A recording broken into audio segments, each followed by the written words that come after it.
శ్రీమతి RK రోజా ప్రముఖ సినీ నటి and మంత్రివర్యురాలు వారు చిత్తూరు జిల్లా నగరి నియోజకవర్గం నుండి ఓటమి చవిచూడబోతా ఉన్నారు. ఎవరికి కావాల్సిన స్టోరీలు వాళ్ళు వండుతున్నారు అనేది మనం గమనిస్తూనే ఉన్నాం. నిన్ననే ఎగ్జిట్ పోల్స్ కూడా రావటం జరిగింది. ఎవరు ఏం ఎగ్జిట్ పోల్స్ ఇచ్చినా ఎక్కడ ఏం డిస్కస్ చేసినా ఫైనల్గా జరిగేది సెకండ్ టైం జగనన్న సీఎం. ఎందుకంటే ఈ రాష్ట్ర ప్రజలు సంక్షేమానికి అభివృద్ధికి పట్టం కట్టడానికి రెడీగా ఉన్నారు. కాబట్టి మహిళలు ముసలి వాళ్ళు పెద్ద ఎత్తున రాత్రి 9 అయినా కూడా ఎదురు చూసి ఓటింగ్ వేసి వెళ్ళటం మనం అందరం కూడా గమనించాం. సో మనకి స్వాతంత్రం వచ్చిన తర్వాత ఇంత పెద్ద ఎత్తున సంక్షేమాన్ని అభివృద్ధిని ప్రజల కోసం అందించిన ఏకైక ముఖ్యమంత్రి జగన్మోహన్ రెడ్డి గారు. రాష్ట్రం విడిపోయి నష్టాల్లో కష్టాల్లో ఉన్నా కూడా ప్రభుత్వ బాధ్యతగా ప్రజలకి మంచి చేయాలి, రాష్ట్రాన్ని అభివృద్ధి వైపుకు నడిపించాలి అని చిత్తశుద్ధితో పారదర్శక పరిపాలన అందించారు. కాబట్టి ఈరోజు మేమంతా కూడా చాలా కాన్ఫిడెంట్గా ఉన్నామన్న విషయాన్ని మీ అందరికీ తెలియజేసుకుంటున్నాం.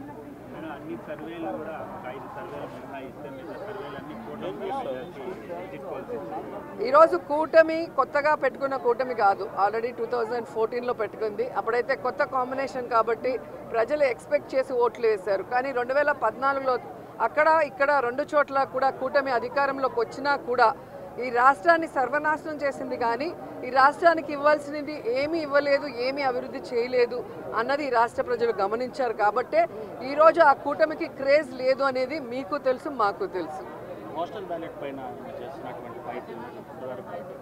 ఖచ్చితంగా ఈరోజు ప్రజలందరూ కూడా గమనించాల్సిన విషయం, వ్యవస్థలు ఏ విధంగా ఈరోజు చంద్రబాబు నాయుడు చేతిలో వాళ్ళు ఇష్టానుసారం చేస్తున్నారో మనం గమనిస్తున్నాం. ఆ విషయాల్ని ఇష్టానుసారం ఎలక్షన్స్ అప్పుడు మార్చేయటం, అలాగే కేసులు పెట్టించడం వైఎస్ఆర్సీపీ నాయకుల మీద.